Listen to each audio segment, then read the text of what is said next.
Good evening everyone. আমার রঙিন কলকাতা, থুরি কলকাতা বলবো না, বাংলার মধ্যে থাকা এক টুকরো England.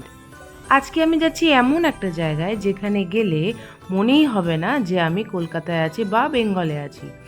Christmas two new year পর্যন্ত প্রত্যেকটা দিন রাস্তার গলি গলি ঠিক এতটাই সুন্দর করে সেজে ওঠে, স্পেশালি বাইপাসগুলো।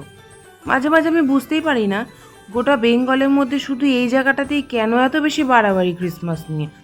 মানে বাড়াবাড়ি না, মানে এত সুন্দর করে কেন শুধু এই জায়গাটাকেই সাজায়। এর পেছনে অনেক বড় কারণ আছে, সেটা নিশ্চয়ই আমি সবার সাথে শেয়ার করব। সাথে সাথে এটাও বলতে হবে যে আমরা বাঙালিরা সবার সমস্ত রকম ফেস্টিভ্যালকে এত সুন্দর করে অ্যাকসেপ্ট করেছি যে আজ প্রত্যেকে ঘরে ঘরে আমরা ক্রিসমাস ট্রি সাজাই, নানা রকমের গিফট ব্যবস্থা করি আমাদের বাড়ির জন্য, আমাদের ফ্যামিলি মেম্বারদের জন্য। ছোট ছোট গিফটসগুলোই আমাদের মধ্যে এত সুন্দর আনন্দ ছড়ায় এবং বাড়ির লোকেদের মুখে এত সুন্দর হাসি ফোটায় যে বলতেই হবে हर एक फेस्टिवल का अलग अलग मज़ा है।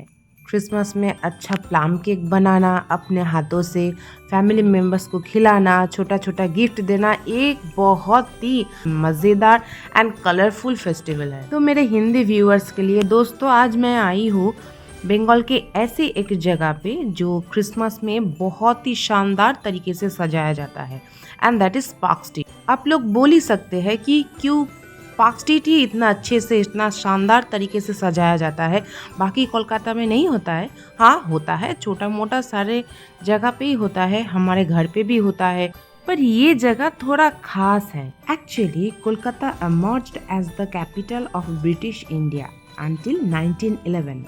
In that time, Park Street became a social and cultural hub for Europeans and Anglo-Indians. Christmas square performances and midnight prayers gradually spilled out of churches and into the streets. That's why this Park Street is special for us in that Christmas and New Year. We Bongs are just trying to maintain that tradition only. अगर मेरा ये video पसंद आया, please do like share subscribe my channel Popos happiness in my YouTube channel and my Facebook page also. I'll be back very soon with my new video. Till then, take care, bye bye, and before that, wish you all a very happy new year. Thank you, keep watching and stay with me.